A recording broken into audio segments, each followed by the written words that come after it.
लेकिन इन लोगों को करना यह है, ये जो तुष्टीकरण फैला के जो पूरे देश में गंदगी मचा के बैठे हैं 65 साल में, कुछ चीज इन्हें शरीयत से उठानी है।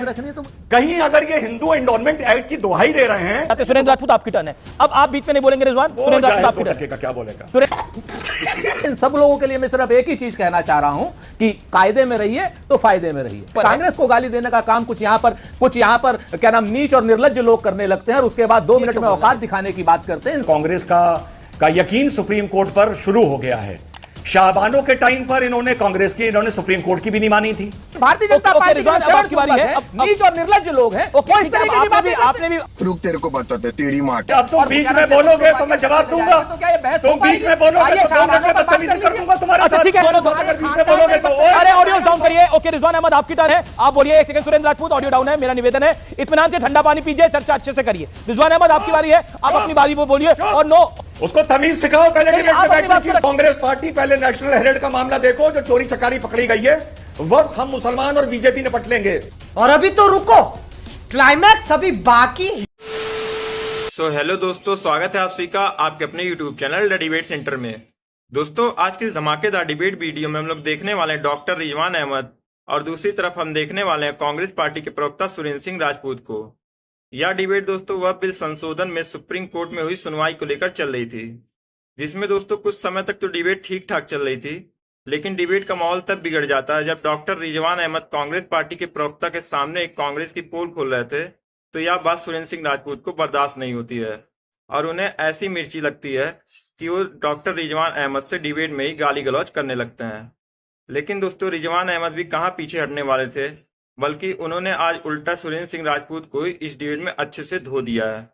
दोस्तों वीडियो बहुत ही मजेदार होने वाली है। आप लोगों से अनुरोध है कि आप लोग वीडियो को शुरू से लेकर अंत तक जरूर देखिएगा और अगर आप लोग को वीडियो पसंद आती है तो वीडियो को लाइक करके हमारे चैनल को जरूर सब्सक्राइब कर लीजिएगा। तो बिना किसी देरी के आइए पहले मेन वीडियो को देख लेते हैं।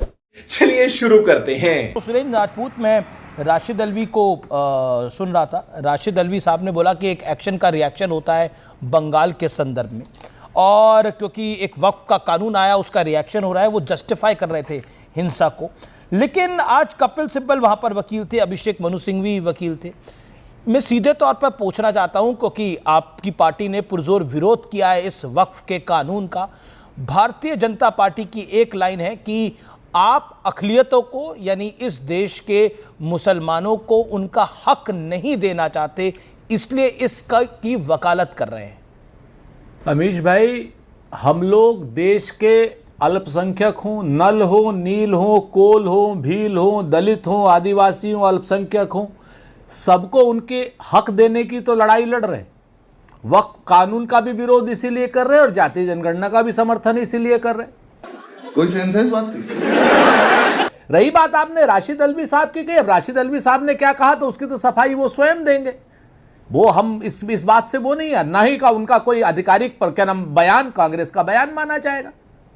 मैं आपको 3 चीजें बड़ी साफ कहता हूं। जी। आज सुप्रीम कोर्ट की टिप्पणी पर संघ के एक बहुत बड़े प्रवक्ता हैं राकेश सिन्हा, नाम लेके कहता हूं, उन्होंने सुप्रीम कोर्ट को सीधे धमकी दे दी।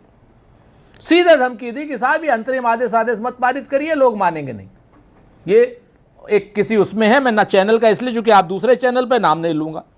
मैं आपको 3-4 चीजें बताना चाह रहा हूं। पहली चीज तो हाँ बिल्कुल उन्हीं की बात कर रहा हूं। जी, उन्हीं की बात कर रहा हूं। आप आज जस्टिस संजीव सिन्हा साहब ने, मेरे ख्याल से गौरव वहां पर थे, बड़ी पार्टी के बड़े प्रवक्ता हैं ये, वहां पर बड़े वकील भी हैं, तो ये इन्हें भी सुन रहे होंगे। इन्होंने पूछा होगा भाई जब संजीव सिन्हा ने कि क्या इसी तरीके की चीजें हिंदुओं के ट्रस्टों में भी मुसलमान को रखा जा सकता है क्या, तो सब चुप थे। नहीं उसके बाद चुप कोई नहीं था। नहीं आपने वाजिब सवाल पूछा। ये सुप्रीम कोर्ट का, ऑनरेबल सुप्रीम कोर्ट का केंद्र से सवाल था, क्या बोर्ड में केवल 2 सदस्य ही गैर मुस्लिम होंगे। उस पर तुषार मेहता ने बोला कि मैं हलफनामा दाखिल कर दूंगा, मैं हलफनामा प्रोड्यूस करूंगा। ये और क्या, इसी को तो चुप्पी कहते हैं।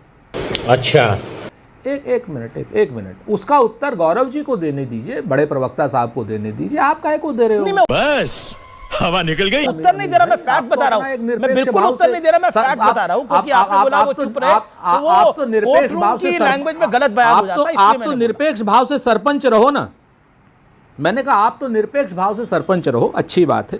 दूसरी चीज, उन्होंने वक्फ बाय यूजर पर स्पष्ट अपनी टिप्पणी की, उस पर भी उन्होंने यही कहा होगा कि हलफनामा दे देंगे। आप ही ने बताया वक्फ बाय यूजर पर उन्होंने क्वेश्चन उठाए कि कैसे आप करेंगे। इसके बाद उन्होंने एक चीज और बड़ी क्लियर करी, पूछी भाई कि साहब आप ये वक्फ की संपत्ति वक्फ की ही रहेगी, चाहे इसमें विवाद हो और चाहे इसमें वो जो वक्फ का जो सबसे बड़ी हमारी डिमांड है, जो मैं धन्यवाद दूंगा ऑनरेबल कोर्ट को कि उन्होंने ये ऑब्जर्वेशन दिया कि वक्फ की जो संपत्ति है, जैसे ही कोई आदमी विवाद करेगा तो जमीन जो है डीएम उसको सरकार कर देगी। चल झूठा। मैं पॉइंट ब्लैंकली कहता हूं, चूंकि मेरी आदत है साफ कहने की, सुप्रीम कोर्ट के हर आदेश का अक्षरशः पालन किया जाएगा। सुप्रीम कोर्ट जो कहेगा वो हम मानेंगे, चाहे हम उससे सहमत हो चाहे वो असहमत हो। 200 रुपए दे और 50 रुपए काट ओवर एक्टिंग के वजह। हम लोग संविधान को बनाने वाले लोग हैं, हम लोगों ने संविधान को ध्वंस नहीं किया है, तिरंगे को संघ की तरीके से नहीं जलाया है, और संविधान के रिजवान भी वेट कर रहे हैं काफी देर से। रिजवान अहमद, क्या आपको लगता है कि सुप्रीम कोर्ट में मैटर चल रहा है वक्फ को लेकर, उसमें सरकार बैकफुट पे नजर आ रही है? जी जय हिंद, वंदे मातरम। जी नहीं, बिल्कुल नहीं, बिल्कुल नहीं, नहीं, विपक्ष तो बहुत कुछ कहता है। विपक्ष तो कह रहा था कि 370 में भी सरकार बैकफुट में है और तलाक बिद्दत में भी बैकफुट पर है। विपक्ष को आप खुश होने दीजिए। क्या बढ़िया था गुरु। अभी किसी ने बोला कि भैया सुप्रीम कोर्ट ने बोला है कि हिंदू ट्रस्ट जो होते हैं, क्या उसमें गैर हिंदू हो सकता है? नहीं हो सकता है। मैं कहता हूं वक्फ में भी नहीं होना चाहिए अमीश भाई। तो फिर बात खत्म करते हैं, झगड़ा खत्म करते हैं। जैसा Hindu charity and endowment act है उसी तर्ज पर वक्फ को बना देते हैं, खत्म बात। Hindu temple and endowment act पूरा सरकार के अधीन है, वक्फ को सरकार के अधीन कर देते हैं। मंदिरों का सारा खाता सरकार के पास है, वक्फ का सारा खाता सरकार के पास कर देते हैं। सरकार मंदिरों के पैसे से एडमिनिस्ट्रेटिव फी लेती है और समाज हित में उसमें वेलफेयर प्रोग्राम चलाती है। बिल्कुल ऐसा कर देते हैं। वक्फ के से सरकार 14% एडमिनिस्ट्रेटिव फीस लेगी और समाज के भलाई के लिए वक्फ के पैसा काम आएगा। क्या बात है सर, क्या बात है सर। लेकिन इन लोगों को करना यह है, ये जो तुष्टीकरण फैला के जो पूरे देश में गंदगी मचा के बैठे हैं 65 साल में, इन्होंने कुछ चीज तो वहां से उठानी है, कुछ चीज इन्हें शरीयत से उठानी है। कहीं अगर ये हिंदू एंडोनमेंट एक्ट की दुहाई दे रहे हैं तो पूरा एंडोनमेंट एक्ट की तरह मान लो ना। इधर से कुछ उठाया, इधर से कुछ उठाया। ठीक है जी जवाब ले लेते हैं। ओके, सुरेंद्र राजपूत कुछ कहना चाहते हैं। सुरेंद्र राजपूत आपकी टर्न है। अब आप बीच में नहीं बोलेंगे रिजवान। सुरेंद्र राजपूत आपकी टर्न का क्या बोलेगा? संविधान को मानने वाले लोग आज की डेट में भारतीय जनता पार्टी के जो चरण चुंबक और चाटुकार हैं, जरा बताएं तो सुप्रीम कोर्ट के चीफ जस्टिस को जो हटाया गया चीफ इलेक्शन कमीशन के प्रोसेस से, जबकि सुप्रीम कोर्ट ने कहा था। उसके बाद बताएं कि सुप्रीम कोर्ट ने स्पष्ट रूप से कहा था कि वहां पर जो दिल्ली की जो आप पार्टी की सरकार है वो अपने अधिकारी रख सकती है। उसको कैसे इन्होंने सदन से चेंज किया था, संसद से चेंज किया था।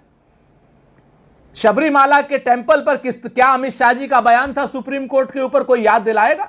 लेकिन हम यहां पर यह बात करने नहीं आए। हम यहां पर बात करना है वक्फ के ऊपर, और वक्फ पे जो कानूनी संशोधन हम कह रहे थे वो सुप्रीम कोर्ट बोल रहा है, और सुप्रीम कोर्ट बोल रहा है तो भारतीय जनता पार्टी के चरण चुंबकों को गौरव भाटिया सही बात कर रहे हैं, क्योंकि वो सुप्रीम कोर्ट से आए। लेकिन भारतीय जनता पार्टी के चरण चुंबक हैं, नीच और निर्लज्ज लोग हैं, वो इस तरीके की बातें आपने भी रुक, तेरे को बताते तेरी माँ की। बड़ा अच्छा लगा कि कम से कम जैसा गौरव भाई ने बोला था कि अब कांग्रेस का यकीन सुप्रीम कोर्ट पर शुरू हो गया है।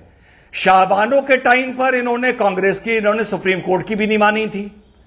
उसके बाद सुप्रीम कोर्ट ने अलीगढ़ मुस्लिम यूनिवर्सिटी को कहा था ये माइनॉरिटी इंस्टीट्यूट नहीं है। सुप्रीम कोर्ट के वक्फ कानून पर हो रही है। अच्छा ठीक है, वो बीच में नहीं बोले किसी।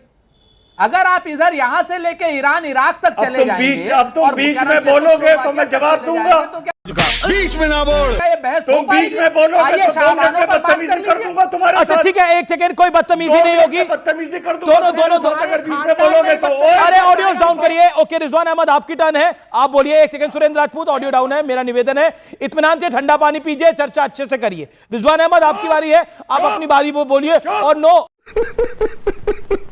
फायदे में रहेंगे तो फायदे में रहेंगे।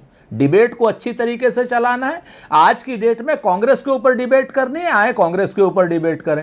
वक्त के ऊपर डिबेट करनी है तो वक्त के अभी ऊपर तो वक्त डिबेट के करें। ऊपर है। कांग्रेस को गाली देने का काम कुछ यहां पर क्या नाम नीच और निर्लज्ज लोग करने लगते हैं और उसके बाद 2 मिनट क्यों में बोल रहा औकात है? दिखाने की बात करते हैं। इन सब लोगों के लिए मैं सिर्फ एक ही चीज कहना चाह रहा हूं कि कायदे में रहिए तो फायदे में रहिए।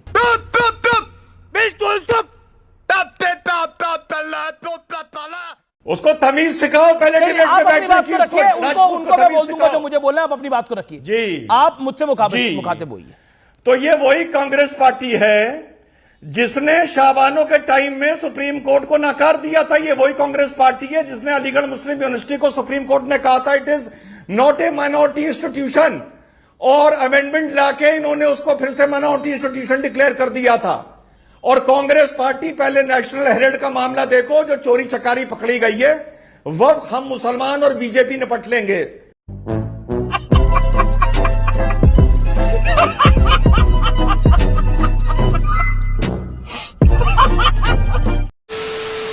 तो दोस्तों वीडियो में अंत तक बने रहने के लिए आप लोगों का धन्यवाद। उम्मीद है दोस्तों आज की इस डिबेट में जो आप लोगों ने सुरेंद्र सिंह राजपूत की धुलाई देखी है उसे देखकर आप लोग को जरूर ही आनंद आया होगा। अगर दोस्तों आप लोग को वीडियो पसंद आई है तो वीडियो को लाइक करके हमारे चैनल को जरूर सब्सक्राइब कर लीजिए और इस डिबेट के बारे में आपकी जो भी राय है हमें कमेंट करके जरूर बताइए। तो मिलते हैं दोस्तों आप सबसे एक और नए धमाकेदार डिबेट वीडियो के साथ। तब तक के लिए आप अपना और अपने पूरे परिवार का ख्याल रखिए। जय हिंद, जय भारत।